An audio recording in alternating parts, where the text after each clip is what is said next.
The silence in my penthouse was a living thing, thick and heavy, broken only by the soft rhythmic ticking of the grandfather clock, a wedding gift from my grandmother. It was a sound I usually found comforting, a metronome to my quiet, orderly life. But tonight, each tick was a countdown, a hammer fall marking the seconds until my future began.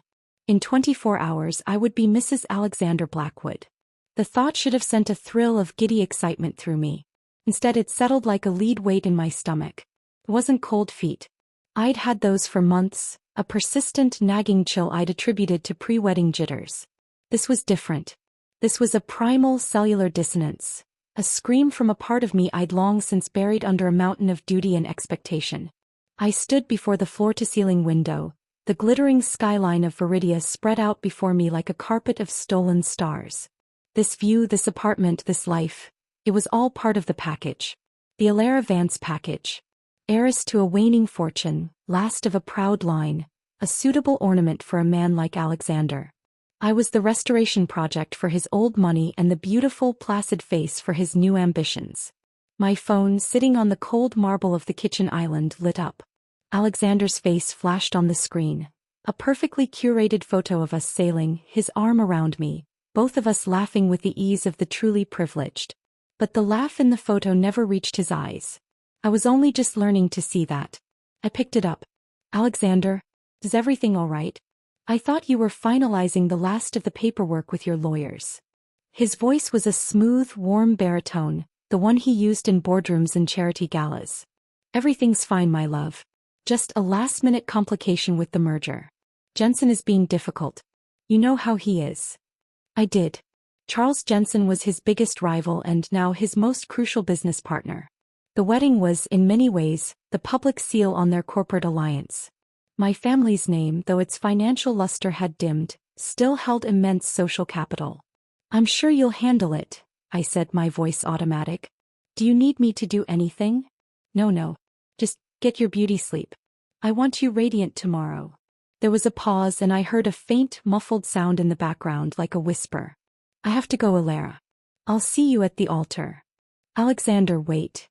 But the line was already dead. I stared at the phone, the lead weight in my stomach turning to ice. That whisper. It wasn't the sound of a lawyer or a business associate.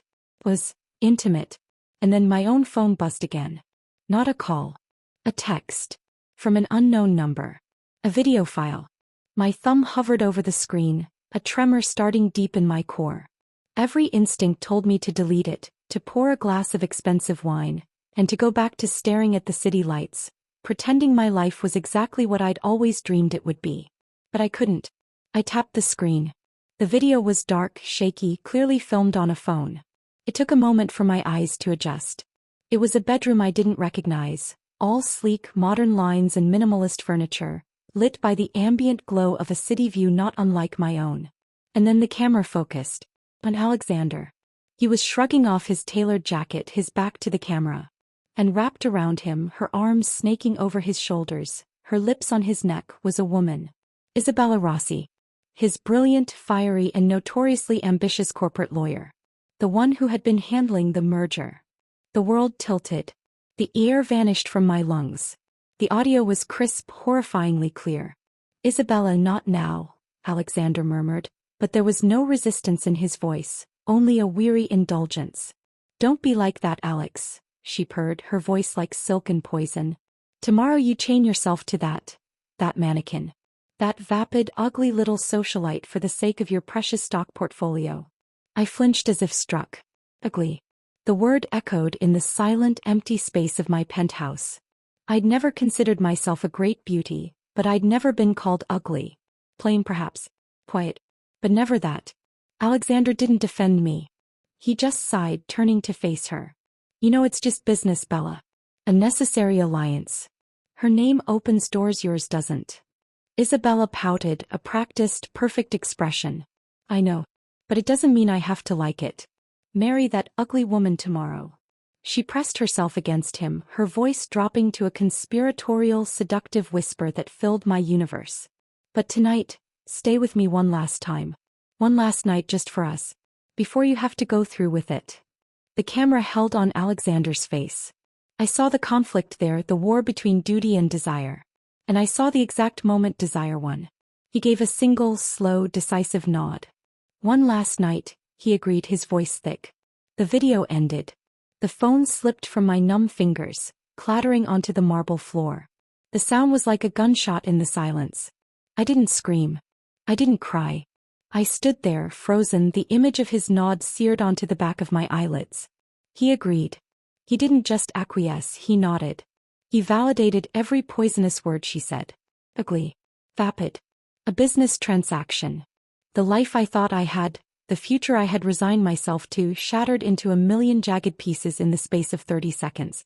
The ticking of the clock was no longer a countdown to a wedding. It was the ticking of a bomb that had just detonated at the very center of my being. I looked at my reflection in the dark window. The woman staring back was pale, her eyes wide with a shock so profound it was almost peaceful. Who was she? This mannequin he was marrying? This ugly little socialite?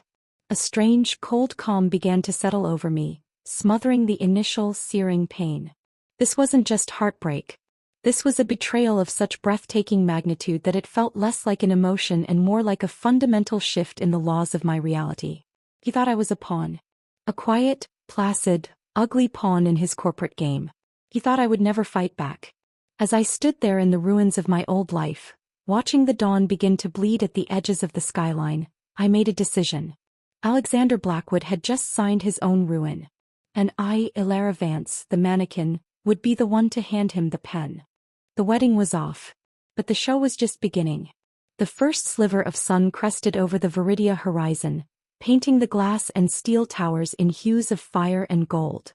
It was a dawn I was supposed to be watching from my marriage bed, wrapped in the arms of my new husband. Instead, I stood alone, the ghost of that video playing on a loop behind my eyes. The initial, paralyzing shock had receded, leaving behind a crystalline clarity. Every interaction, every delayed date, every business emergency that had kept Alexander away took on a new, sinister meaning. The pieces of the last 2 years rearranged themselves into a picture of such blatant, humiliating deception that I felt a fool. But the feeling was fleeting, quickly consumed by the cold, hard kernel of resolve forming in my chest. My first call wasn't to my mother, who would have swooned and demanded smelling salts. It wasn't to my few, carefully vetted friends, who would have offered sympathy laced with gossipy curiosity. It was to a number I hadn't dialed in years, belonging to a man my family had once employed for delicate situations. Silas, I said when the line connected, my voice surprisingly steady, devoid of the tremor I felt in my bones. It's Ilara Vance. I have a job for you. It requires immediate and absolute discretion. There was a pause on the other end. Miss Vance. It's been a long time. What is the nature of the job? Asset retrieval and strategic reconnaissance, I said, the corporate jargon falling easily from my lips. I'd learned from the best, after all. I need you to empty a safety deposit box at the First National Bank on Grand Avenue. Box 734. There are certain family documents and jewels inside. Then I need you to find me a place. Somewhere quiet, private, and completely off the grid. A cash transaction. No traces. Understood, Silas replied, his voice a low, reassuring rumble. I'll have the assets to you within 2 hours. The location may take a day. Thank you, Silas. I hung up. The Vance family secrets and the last of my independent wealth were now my first line of defense. Next, I moved to my study, booting up my sleek personal laptop. I ignored the joint wedding planning folder and opened a new, encrypted document. I began to type, my fingers flying across the keyboard. I listed every asset that was solely in my name. The trust fund from my maternal grandfather that was untouchable by any future husband, the shares in a few tech startups I'd invested in on a whim that had surprisingly paid off, this penthouse. I cataloged it all with the detached precision of an accountant assessing a bankrupt company. Then I drafted an email. It was short, brutal, and utterly devoid of emotion. Alexander, the wedding is cancelled. Do not contact me. Any further communication can be directed through my lawyer, whose information is below. Ilara. I attached the video file to the email. Let him see his own betrayal reflected back at him. I set it to send at 9 a.m., the time we were supposed to be leaving for the church. Then I blocked his number, his email, and all his social media accounts. A small, savage part of me wished I could see his face when he received it, but the larger strategic part knew distance was my greatest ally now. My phone started to vibrate incessantly. My mother. The wedding planner. My bridesmaids. I ignored them all, turning the phone to silent. The world could wait. The ugly little socialite was busy. I packed a single suitcase with practical, expensive but unremarkable clothes. Cashmere sweaters, dark-wash jeans, sturdy boots. I left behind the couture gowns and the glittering heels. I packed my passport, the contents of my private safe, and a single photograph of my father, a man who had loved me fiercely and whose business acumen I now desperately wished I had inherited more of. By the time the doorbell chimed softly, the sun was fully up and the city was beginning to stir. I checked the security monitor. Silas stood there, a large locked briefcase in one hand. I let him in. He was older, his hair more silver than black, but his eyes were the same, sharp and missing nothing. He placed the briefcase on the table. Everything from the box, Miss Vance. And I've secured a short-term rental for you. A cabin in the Pine Barrens about 2 hours north. Isolated, fully furnished, paid for in cash for the next 3 months. The keys and address. He placed them beside the briefcase. Thank you, Silas. Your fee has been transferred with a considerable bonus for the expediency. He gave a curt nod. Is there anything else? Yes, I said, meeting his gaze. I need you to dig. Alexander Blackwood and Isabella Rossi. Everything. Financials, business dealings, personal histories, any other entanglements. I want to know what they eat for breakfast and who they owe money to. A flicker of something, approval, crossed his stoic face. It will be done. After he left, I did one last thing. I opened the joint wedding planning spreadsheet and deleted every vendor contact, every seating chart, every floral arrangement. I left only a single line on the first page in large, bold font. Event cancelled. Then I closed the laptop, picked up my suitcase and the briefcase and walked out of the penthouse. I didn't look back. The mannequin was leaving the display window. The drive north was a blur. I focused on the road, on the gradual transition from manicured suburbia to wild, dense forest. The air grew colder, cleaner. The silence in the car was no longer oppressive. It was a balm. The cabin was exactly as Silas had described, rustic but comfortable, nestled among towering pines at the end of a long, unpaved driveway. It was the polar opposite of my penthouse. It was real. It was grounding. I built a fire in the stone fireplace, the crackling logs the only sound. I sat on the worn rug, the briefcase open beside me. Inside, nestled in velvet, were my grandmother's emerald parure, my father's gold pocket watch and a stack of old yellowed letters. My real inheritance. Not just jewels but history, resilience. As I held the cool, heavy emeralds in my hand, I didn't feel like a jilted bride. I didn't feel ugly or vapid. I felt like a Vance. And Vancess did not go down without a fight. Alexander and Isabella had made a fatal error. They had mistaken my quiet nature for weakness, my compliance for stupidity.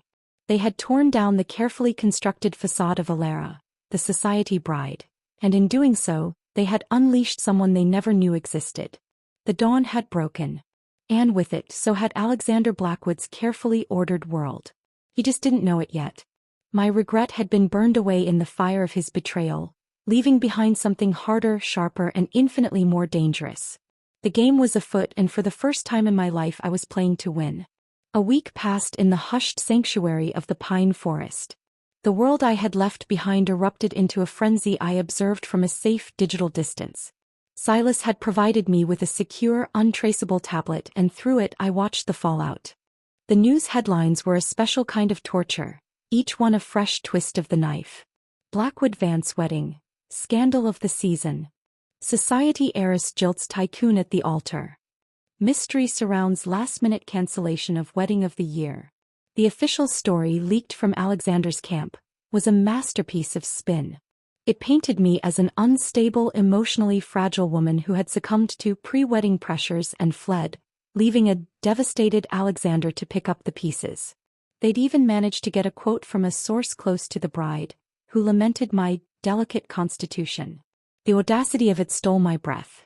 Isabella, of course, was portrayed as the loyal, supportive lawyer, standing steadfastly by her heartbroken client. The video I had sent Alexander had not surfaced. He was containing the damage, using his considerable influence to control the narrative. He was trying to bury me under a mountain of lies and pity. The cold fury that had sustained me began to simmer, threatening to boil over. He wasn't just a cheat, he was a coward and a liar. He was trying to erase my truth and replace it with his own convenient fiction.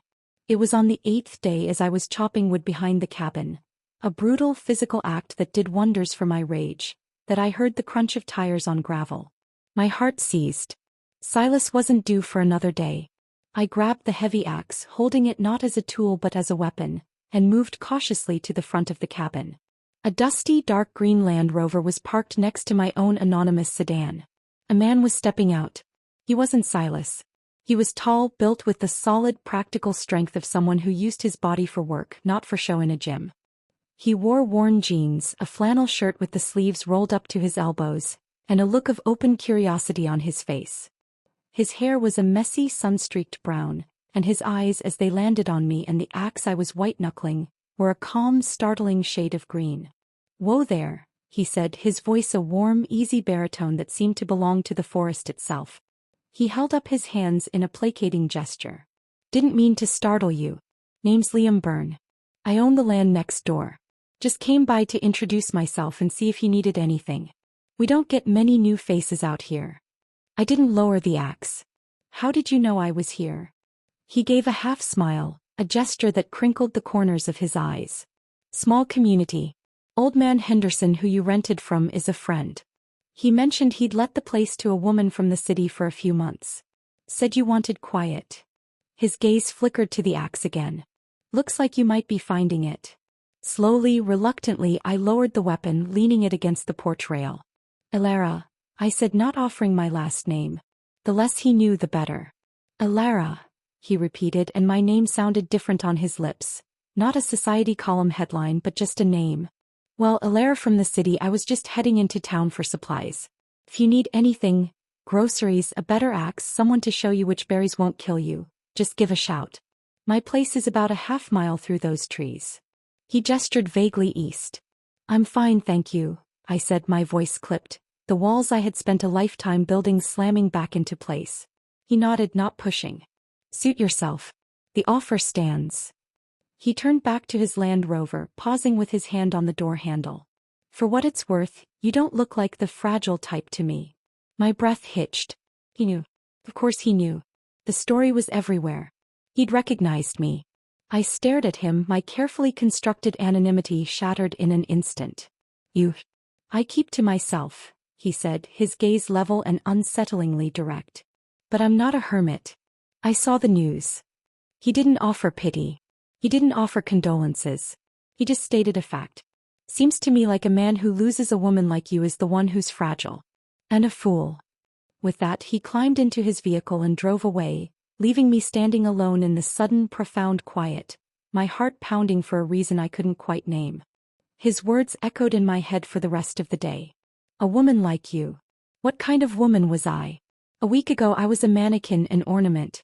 Now I was a jilted bride hiding in the woods, armed with an axe and a burning desire for revenge. Who was the real Elara? Later that evening, Silas arrived, his presence a stark contrast to Liam's earthy solidity. He carried a file folder thick with paper. "Your targets have been busy," he said, laying the folder on the rough-hewn wooden table. "Alexander is in full damage control mode. He's leaning heavily into the narrative of your instability to explain the cancelled merger with Jensen. His company's stock has dipped, but not catastrophically. Yet." "And Isabella?" asked my voice cold. "Isabella Rossi is the real architect," Silas said, a note of grudging respect in his tone. "She's not just his mistress, she's his strategist. She's the one who brokered the initial merger talks with Jensen. She's also the one who has been quietly acquiring a significant amount of personal debt for Alexander through a series of shell companies. Risky investments, leveraged buyouts. The man is a house of cards and she's the one holding the fan." This was it. The first real crack. "So he's vulnerable financially." "Extremely," Silas confirmed. "The wedding was meant to stabilize his personal finances with an influx of your capital and the solidified Jensen deal. Without it, he's exposed. And there's more." He opened the folder, pointing to a financial statement. Isabella has her own ambitions. She's been siphoning small amounts from Blackwood Global into a private account for over a year. Embezzlement. She's building her own war chest. A slow, cold smile touched my lips for the first time in weeks. They were a snake eating its own tail. Alexander, the arrogant master of the universe, was being bled dry by the woman he thought was his greatest ally. This is good, Silas. This is very good. I also took the liberty of monitoring Mr. Blackwood's movements, he added. His regret, as you predicted, is turning to something darker. He's not just devastated, he's furious. He's hired a private investigator. He's looking for you, Miss Vance. And he's not doing it to win you back. A chill that had nothing to do with the mountain air crept down my spine. Let him look. He won't find me here. Are you sure? Silas asked, his gaze drifting to the window, toward the dark line of trees that separated me from Liam Byrne. The neighbor. He's a complication. Liam, I said, a defensive note creeping into my voice. He's just a lumberjack or something. He's not a threat. Liam Byrne, Silas said softly. Former captain, Army Rangers. Honorable discharge after a successful but messy operation overseas. Now he runs a small, high-end security consulting firm for corporate clients in wilderness areas. He is many things, Miss Vance, but a simple lumberjack is not one of them. He is a man who understands threats. And he now knows who you are. I fell silent, the image of Liam's calm green eyes shifting in my mind. A soldier. Security expert.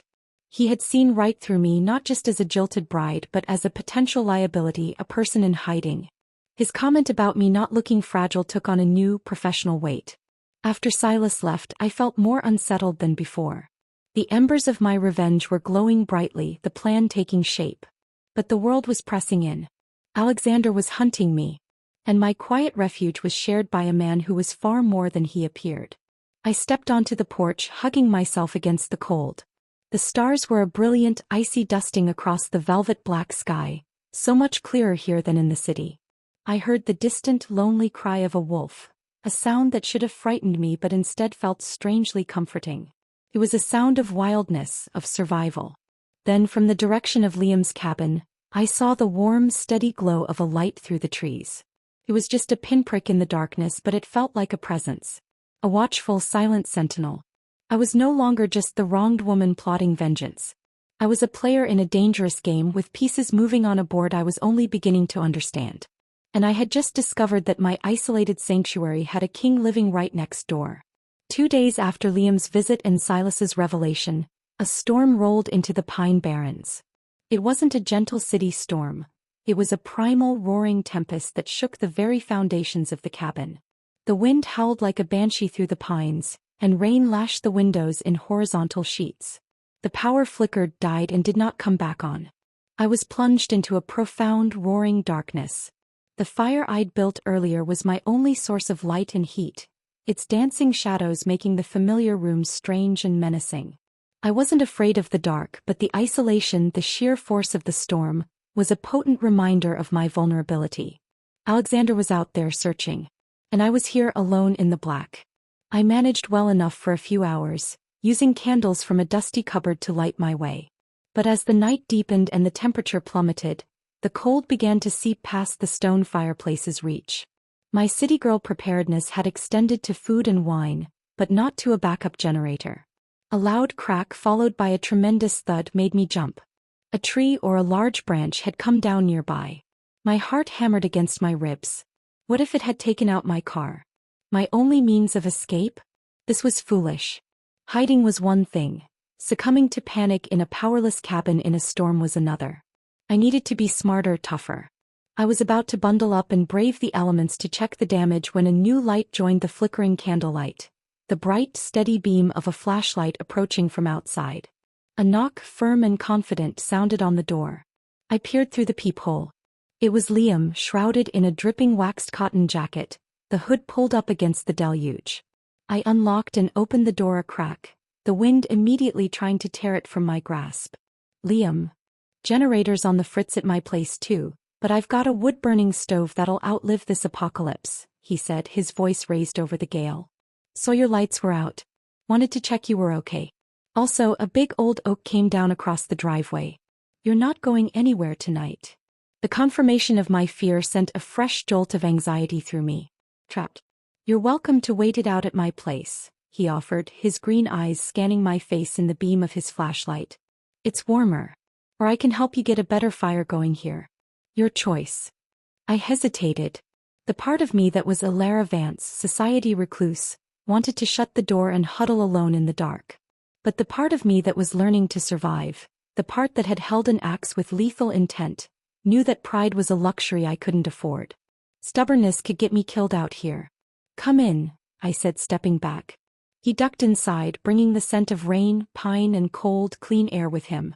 He shook the water from his jacket and hung it on a peg by the door. He moved through the cabin with a quiet, proprietary ease, checking the fire, adding a log from the pile I'd clumsily chopped. You've got the right idea, he said, poking the embers into a brighter blaze. But you need to bank it better to last the night. He showed me how, his hands capable and sure. I watched, silently absorbing the lesson. Thank you, I said when the fire was roaring healthily again. And for the warning about the tree. Not a problem. He turned to face me, leaning against the mantelpiece. The candlelight played over the strong planes of his face. It's a rough night to be alone with your thoughts. It was a simple statement, but it felt like he was seeing right into the storm inside my head. The silence that fell between us wasn't uncomfortable. It was charged, filled with the roar of the wind and the crackle of the fire. I know who you are, I said finally, deciding to lay my own card on the table. Silas, my associate, told me about your background. He didn't seem surprised. And I know who you are, Alara Vance. Or at least who the newspapers say you are. He met my gaze. I don't put much stock in newspapers. Why not? Asked, curious. Because they deal in simple stories. Heroes and villains. Victims and perpetrators. Life is usually a lot messier than that. He paused. The story they're telling about you. It doesn't fit the woman who was ready to split my skull with an axe the other day. A faint, unexpected smile touched my lips. Maybe I'm just good at hiding what I really am. Maybe, he conceded. Or maybe you're just becoming what you need to be to get through this. His insight was unnerving. He wasn't offering empty sympathy or morbid curiosity. He was observing, assessing just as Silas did, but with a humanity Silas lacked. We talked. It started with practicalities. The tree, how he'd clear it in the morning with his chainsaw, the best way to weatherproof the cabin windows. But as the storm raged outside, the conversation drifted.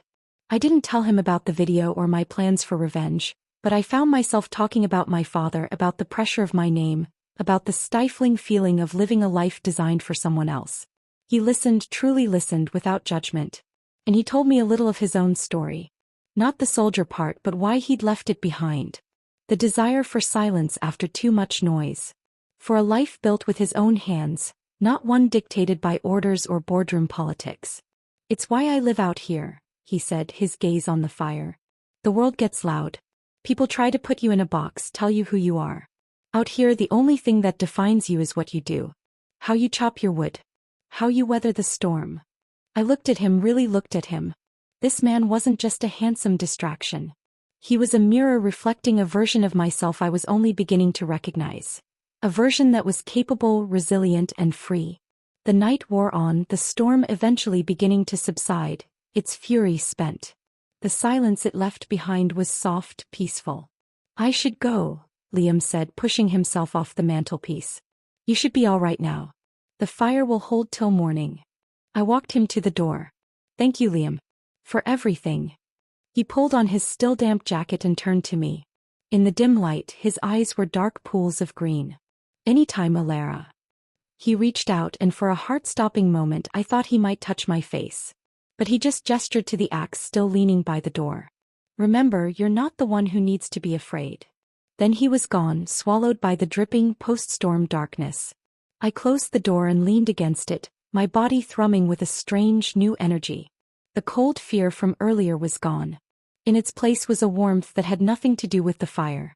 Liam Byrne had seen the mannequin, the jilted bride, the vengeful schemer, and he hadn't flinched. He had seen a woman learning to wield an axe, both literally and metaphorically. And he had offered not pity but respect. As I climbed into bed, listening to the steady drip drip drip from the eaves. I realized the spark he had kindled wasn't just in the fireplace. It was inside me. It was the spark of remembering what it felt like to be seen, not as an asset or a liability but as a person. A person who was for the first time truly alive. The path of revenge still stretched before me, dark and necessary.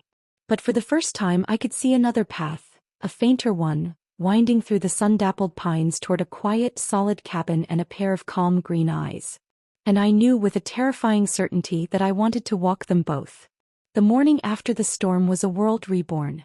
The air was washed clean, smelling sharply of wet earth and pine sap.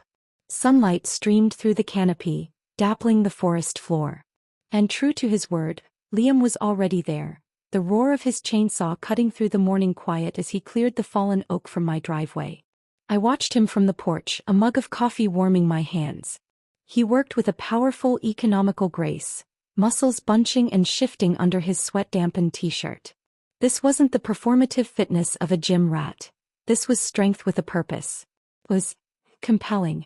When he finished, he cut the engine and the sudden silence was deafening. He wiped his brow with his forearm and walked over. "All clear," he said, his breath misting in the cool air. "You're no longer a prisoner." "Thank you," I said, and the words felt inadequate. "Can I offer you some coffee?" "As payment." He smiled, that easy eye-crinkling smile. "Best payment I've had all week." He joined me on the porch and we sat in a comfortable silence for a few moments, sipping our coffee and watching the steam rise to join the mist curling off the trees. "You're handling this well," he remarked, not looking at me. "The solitude. The situation." "I don't have much of a choice," I replied, the old bitterness trying to surface. I pushed it down. "It's either handle it or let it break me. And you're not the breaking kind." It was a statement.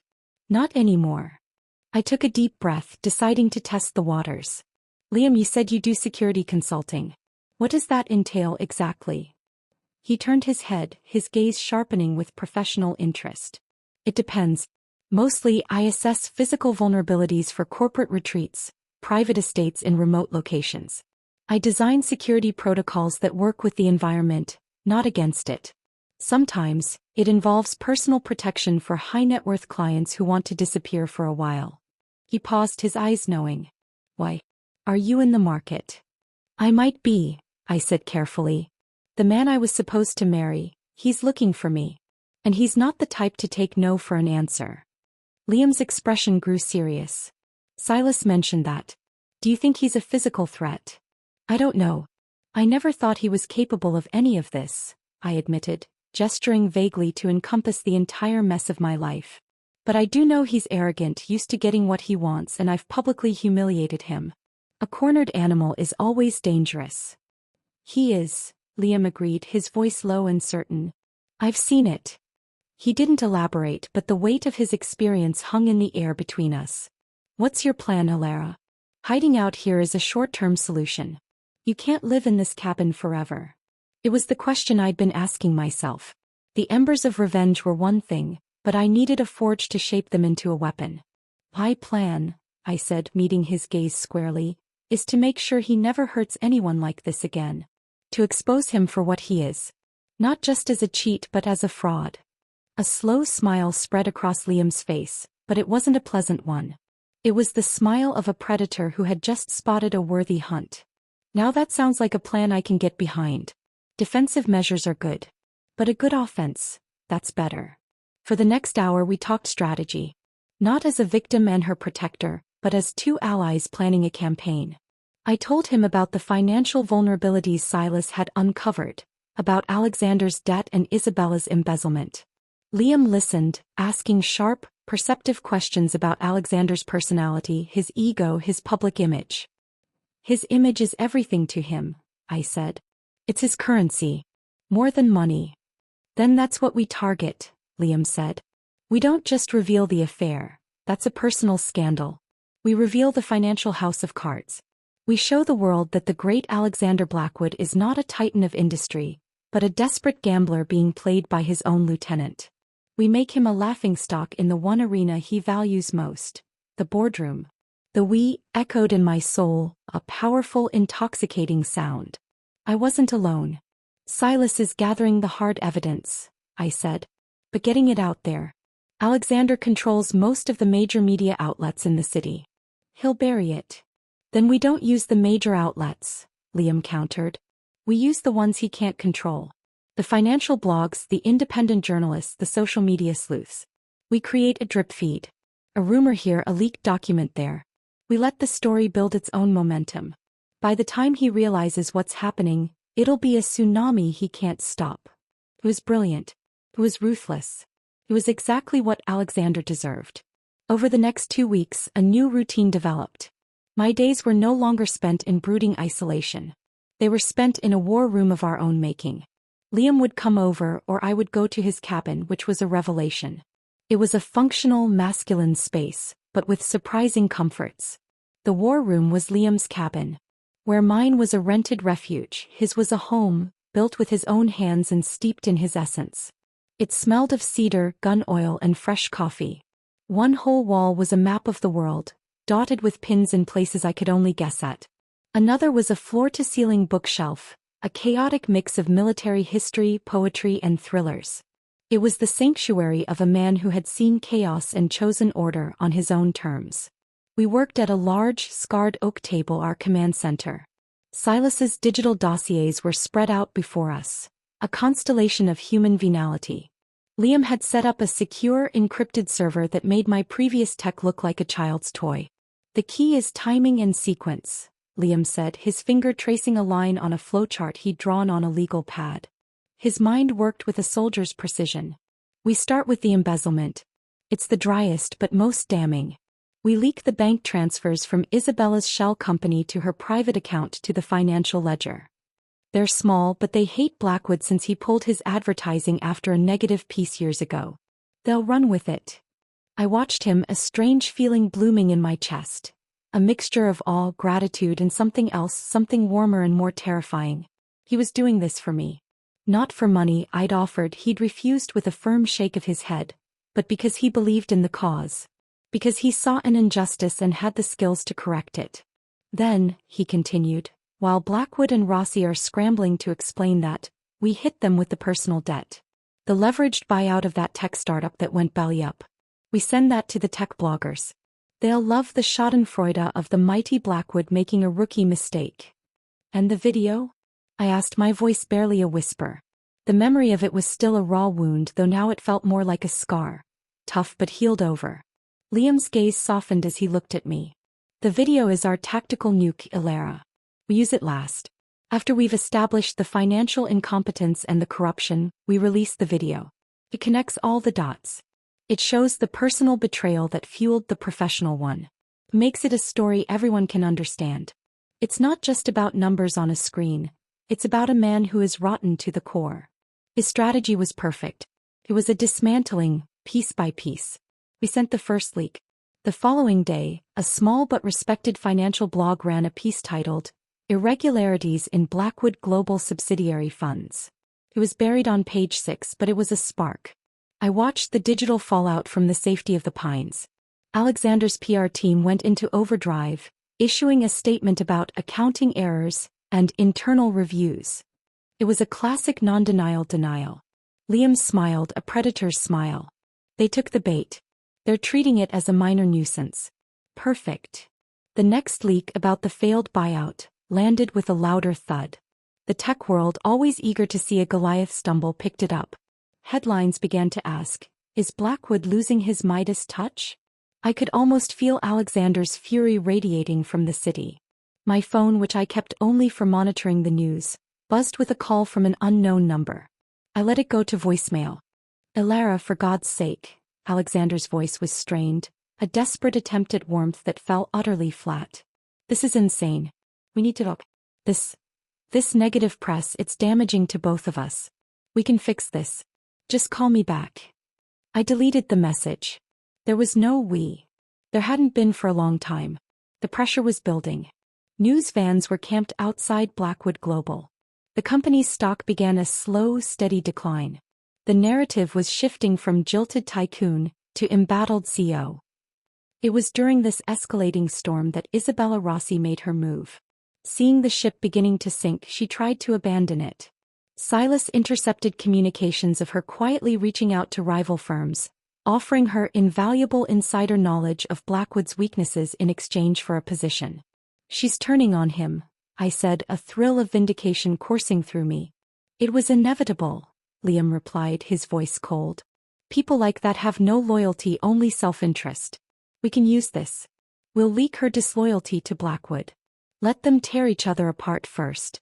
It saves us the trouble." He was a strategist to his core. And he was magnificent. The final piece fell into place on a crisp, clear evening. Silas had dug deeper into the shell companies and found the link to a notoriously aggressive loan shark, a man named Vorslav. Alexander hadn't just made risky investments. He'd borrowed from the wrong people to cover his tracks. And he was behind on his payments. "This changes things," Liam said, his face grim. "This moves him from a financial threat to a potentially physical one. If he's desperate enough and Vorslav's men come calling..." He didn't need to finish the sentence. The world I had left behind was no longer just a place of gossip and stock prices. It had real, tangible dangers.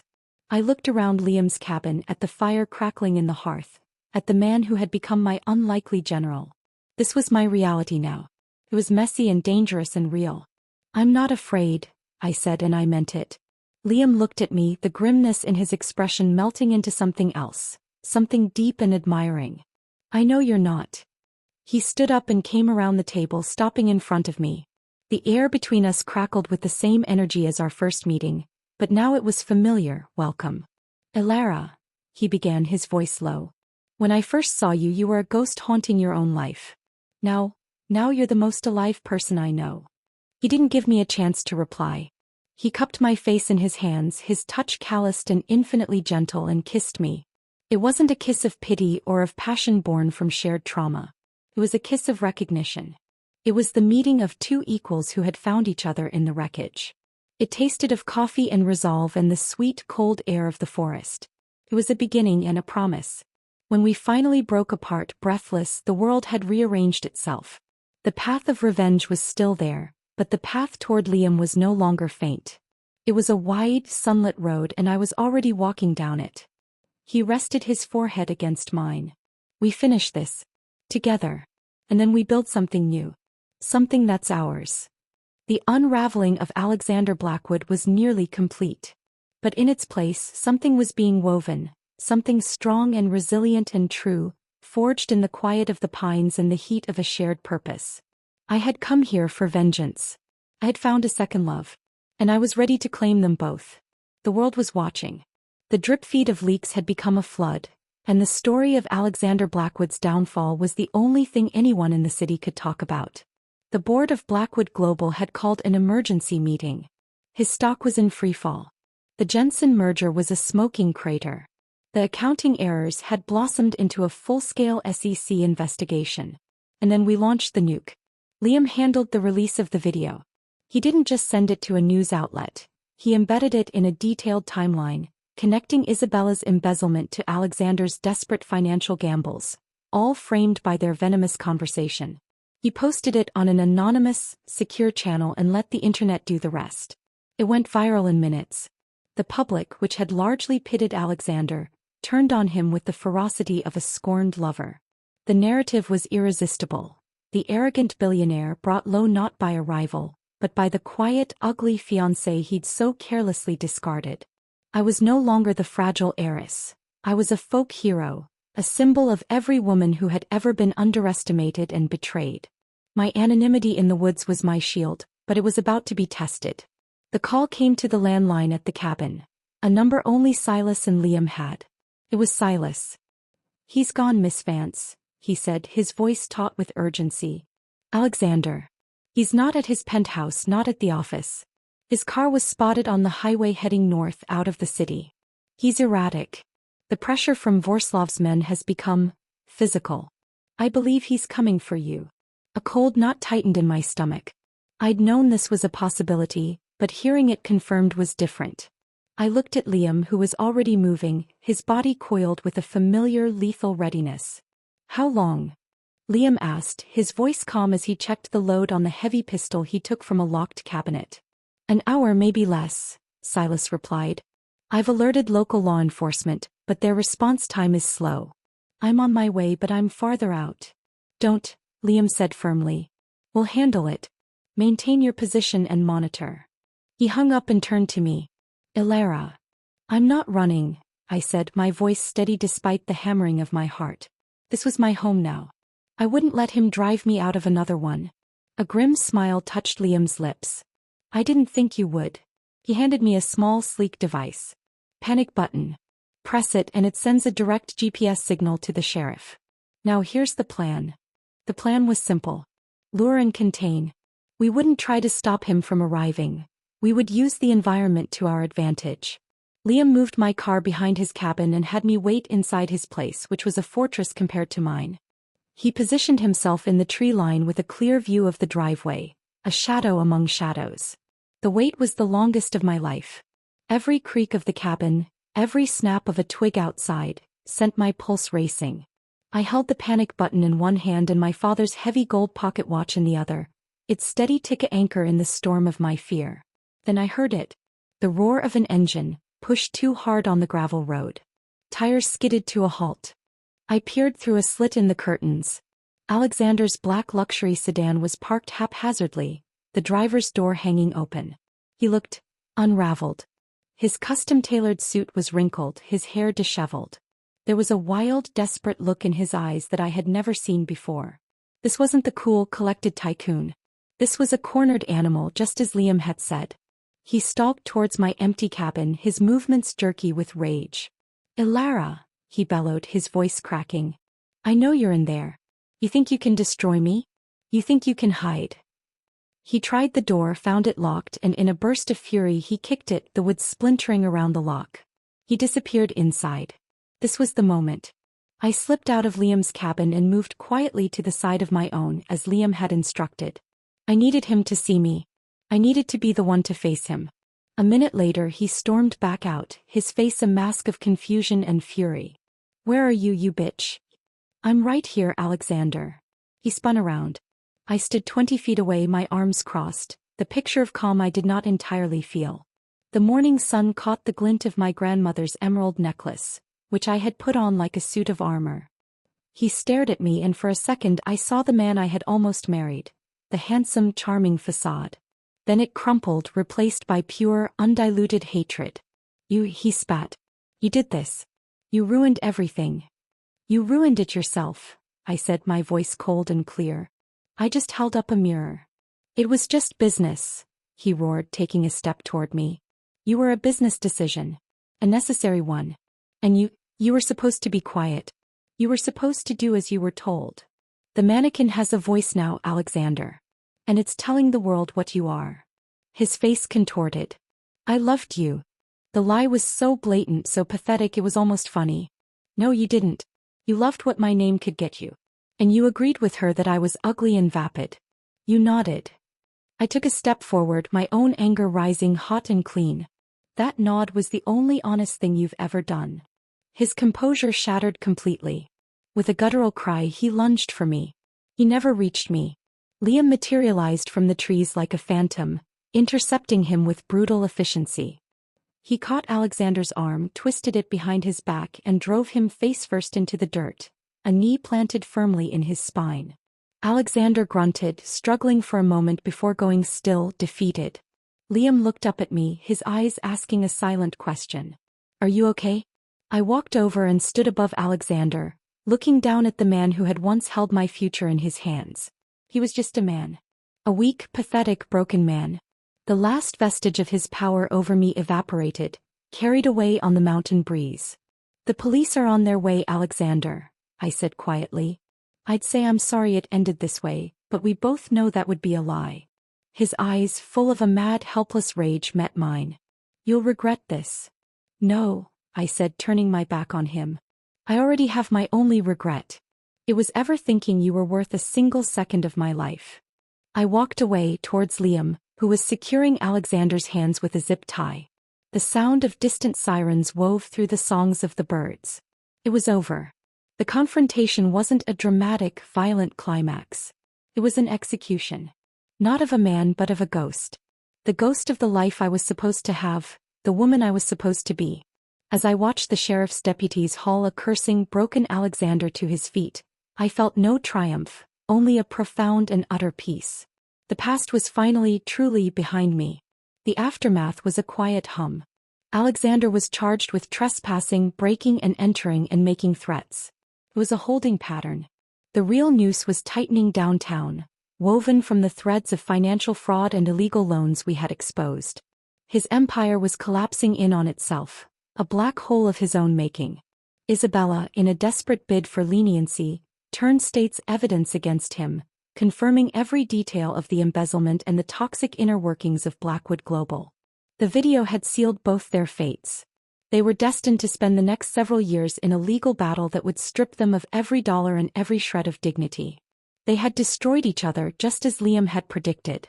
We were merely the architects of the arena. I stayed in the cabin. The 3-month rental came and went, and I bought the property from Old Man Henderson. It was no longer a hiding place, it was my home. I planted a garden. I learned to identify the birds by their songs. I got better at chopping wood. Liam was a constant presence, a steady current in the new river of my life. Our partnership, forged in strategy and sealed with a kiss, deepened into something unshakable. We didn't need grand declarations. Our love was in the quiet mornings sharing coffee on the porch, in the easy way we moved around each other in the kitchen, in the silent understanding that we had both found a home in each other after a long and lonely war. One evening, as autumn began to paint the maples in fiery hues, we were sitting by the fire in his cabin. My cabin now felt like a satellite, a cherished guest house. This was the center of my world. "What will you do now?" Liam asked, his fingers laced with mine. "The world knows your name again. But this time on your terms." I'd been thinking about that. The press had tried to find me, the mystery queen of the Pine Barrens, but Liam's security protocols and Silas's vigilance had kept them at bay. I'd given one statement through a new lawyer, simply stating that I was moving on and valued my privacy. The world, surprisingly, had respected it.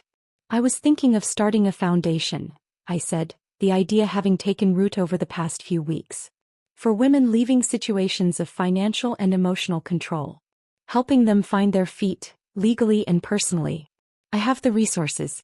And I have relevant experience." Liam squeezed my hand. "It's perfect. I'll need a head of security," I said, a playful smile touching my lips. "The pay isn't great, but the benefits are exceptional." He leaned over and kissed me, a slow, sweet kiss that promised a lifetime of mornings like this. "I think I can be persuaded." The next morning, a courier arrived with a package. It was heavy, flat, and rectangular. The return address was a law firm in the city. My lawyer. Inside, nestled in layers of foam, was a painting. It was the centerpiece of the Blackwood art collection. A small, exquisite landscape by a Dutch master that my father had loved. Alexander had acquired it in one of his first major deals, a trophy he'd flaunted. I had always loved it for its quiet beauty and for the memory of my father pointing out the delicate play of light. There was a note attached on my lawyer's letterhead. "Lara. As part of the ongoing dissolution of the Blackwood assets, this piece was identified as being purchased with commingled funds, a portion of which were traced back to your family's initial investment in his first venture. The courts have ruled it be returned to you. Consider it a small piece of your legacy returned. P.S. He fought this particular restitution harder than any other. It seems it held a significance for him too." I held the small, heavy painting. It wasn't about its monetary value. It was a symbol. A piece of my past, not as Alexander's fiancée, but as my father's daughter, reclaimed. It was a circle closing. "Where will you hang it?" Liam asked, coming to stand behind me, his hands resting on my shoulders. I looked around the rustic cabin at the worn furniture and the view of the untamed forest. The elegant old-world painting was a stark contrast, but it didn't feel out of place. It felt like a bridge. A reminder of where I came from and a testament to the new life I had built from the ashes of the old. "Right there," I said, pointing to the space over the fireplace, the heart of the home. He helped me hang it. We stood back, his arm around me, and looked at it. The dark, gilded frame against the rough cedar wall was a perfect, beautiful contradiction. Just like me. Later, I walked out onto the porch, the cold air sharp and clean in my lungs. The sky was a vast, endless blue, the kind you only see in the mountains after a storm has passed. The leaves rustled, a dry, whispering music. Down in the city, Alexander's world was ashes. His mistress's words had been the spark, but his own choices were the fuel. Marry that ugly woman tomorrow. The words had no power over me anymore. They were just sounds, the echo of a pathetic, desperate woman who was now as irrelevant to my life as the man she'd conspired with. I had set out for revenge and I had found it. But I had found something infinitely more valuable. I had found myself. I had found a man who saw the strength in my quiet, the fire in my calm. I had found a purpose that was entirely my own. The dawn had broken on the day of my wedding, and it had driven Alexander mad with regret. But now a new dawn was breaking, soft and steady and full of promise. It was my dawn. And as I felt Liam's presence in the doorway behind me, his silent, solid strength a promise of all the days to come, I knew it was a dawn I would never have to face alone again. The end.